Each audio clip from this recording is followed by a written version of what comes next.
the final against St Mirren on December the 14th, without sounding horribly patronising, I don't think that will be an easy game for Celtic. They're a really good team, St Mirren. But will Martin O'Neill be in the dugout, guys? What's your gut feeling? My gut feeling is no, and my gut feeling is actually it probably is right for it not to be. I know it's going to sound terribly harsh at the moment, but I just think Martin O'Neill's done it. Martin O'Neill has come in clearly on a sort of, this mission was to get through these 4 games to get to international break. He said it. I've heard such a narrative since Hampden. Well, maybe keep it going and that kind of thing. I just think Martin O'Neill has been able to get a fantastic bounce at the players with his motivation and the way he talks to people. He's just given them some encouragement. Should add, Sean Maloney has clearly had a massive part to play in this. You could see in extra time, him getting in amongst the players. He's obviously had a massive influence in the coaching thing as well, helping Martin. I just think there was a job for Martin to come in and do, and it was to negotiate the 4 games, get to the cup final, and make sure that things were kept afloat. I think Celtic surely have a plan. I don't think any of us... Look, the Brendan Rodgers resignation thing happened, but there was no new contract signed. Celtic should already have started to have a list drawn up. They should know what they're doing. You're now getting into an international break. That would be 4 weeks from Brendan's departure to the first game after the international break. Celtic should be ready to go for that, I would have thought, and then you're adding another almost month on it for the cup final. So I would say no, but there's a lot of romantics out there who would say yes, he's earned the right to do it, and he's clearly done a great job. Since he's come in lifting people. You only need to look at somebody. You only need to look at Dyson Maida on Sunday. Yeah, they look completely different, as if whatever had happened with Brendan Rodgers, whatever was said, whatever we don't know, but he looked back to being Dyson Maida again. Barney Engels, Callum Osmond came in, all these things I'm sure we're going to touch on. So he's done it. He's done brilliantly. I'm not sure it's a long-term thing, but I've been wrong about millions of things before. Well, I'm going to disagree with you. Yeah, well, just for the sake of it, really. Yeah. No, but I think because for all those reasons you just said, I think he's maybe earned the right to lead him at Hampden. And I also think, again, for what you're saying is the long-term succession plan. Everyone known that the Brendan Rodgers was going at the end of the season, which I think has caused part of the schism over the summer, which has led to this period last week.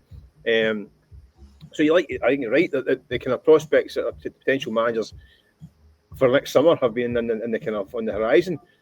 Do you bring that forward to December, or do you think, well, what's the point? Because we've now got a fairly seamless process. Here's why I think the point is players start to switch off because they're thinking Brendan Rodgers isn't going to be here at the end of the season. Yeah. Martin O'Neill's got a bounce just now. Yeah. If it's announced he's keeping it to the end of the season, Celtic, I can imagine what happens in February or March when the players know that he's not going to be there again next season. Does the same thing happen again? I think that's too risky.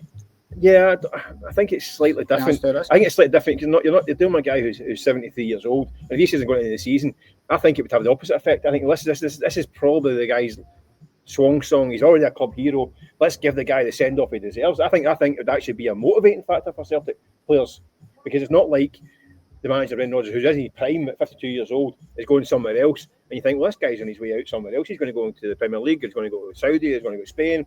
It's basically this is Martin O'Neill's last hurrah at a club that he's already a legend at.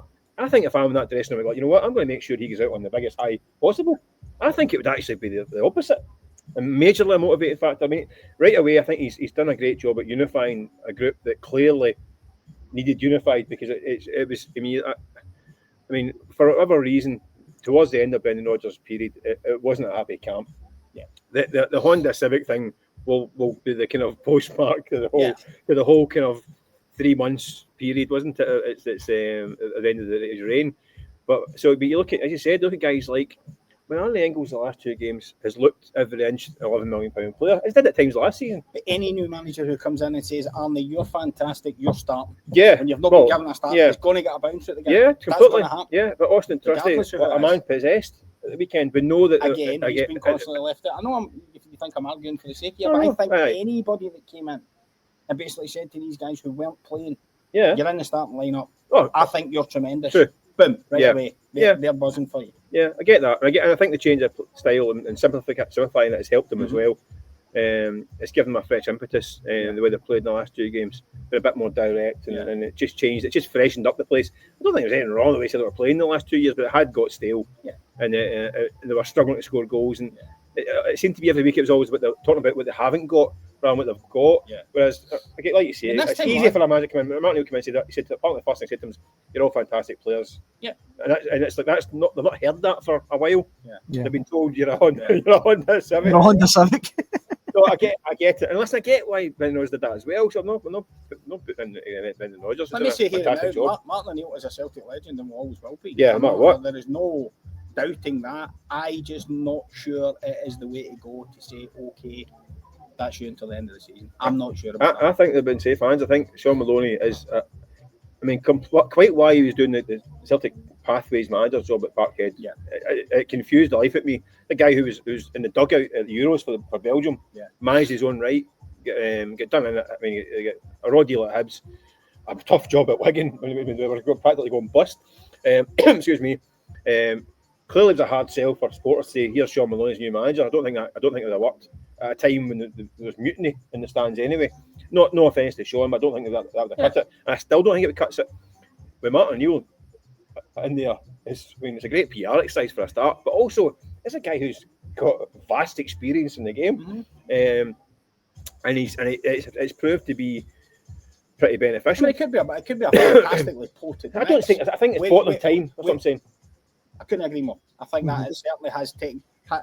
Had Celtic lost the semi-final to Rangers on Monday morning, supporters would have been screaming, "Where is the manager?